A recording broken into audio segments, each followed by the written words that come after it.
नमस्कार, स्वागत है आपका इंडिया न्यूज पर और मैं हूं आपके साथ स्वाति सिंह। हर साल 21 जून को अंतरराष्ट्रीय योग दिवस मनाया जाता है।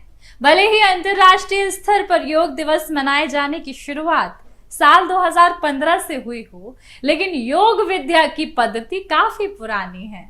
इसके प्रचार प्रसार में कई लोगों का योगदान रहा है, लेकिन योग के ज्ञान को समूचे विश्व में समस्त ऋषियों ने पहुंचाया।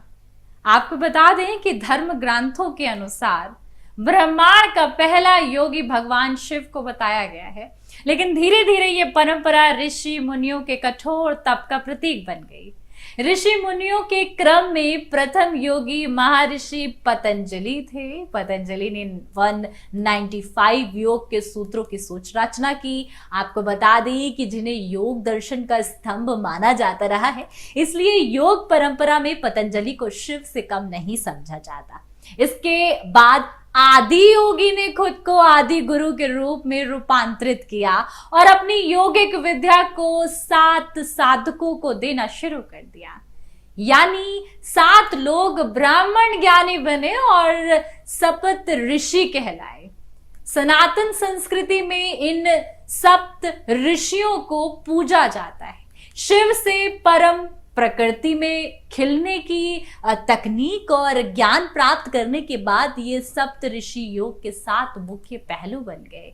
इन 7 ऋषियों को 7 दिशाओं में विश्व के अलग अलग हिस्सों में भेजा गया, क्योंकि ये अपना ज्ञान आम जन मानस तक पहुंचा सके। इन 7 ऋषियों में एक मध्य एशिया गए, दूसरे मध्य पूर्व और उत्तर अफ्रीका में गए, तीसरे दक्षिण अमेरिका, चौथे पूर्वी एशिया, 5वें ऋषि हिमालय के निचले इलाकों में गए, छठे ऋषि वहीं आदि योगी के साथ रुके और 7वें ऋषि ने दक्षिण दिशा में भारतीय उपमहाद्वीप के यात्रा की राह पकड़ी।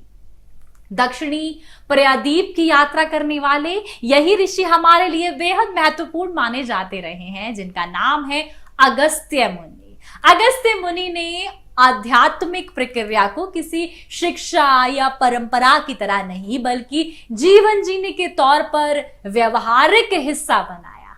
उनके द्वारा बनाए सैकड़ों योगी ऊर्जा के भंडार थे।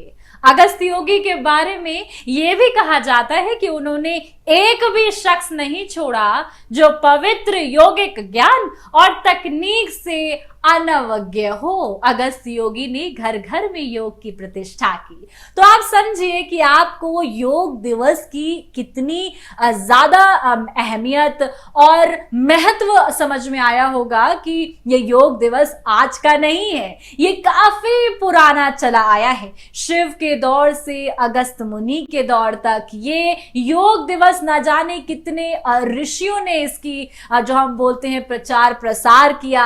हमारे शरीर को स्वस्थ रखने के लिए योग कितना जरूरी है उसे बार बार बतलाने की और दोहराने की जरूरत तो कतई नहीं है। लेकिन आज योग दिवस के इस मौके पर आप अपने शरीर को, अपने परिवार, अपने चाहने वालों की सेहत के साथ साफ तौर पर योग दिवस की एक अच्छी शुरुआत के साथ योग को अपना सकते हैं। जी हाँ, तमाम अपडेट के लिए आप हमारे साथ बने रहे और देखते रहे इंडिया न्यूज। धन्यवाद।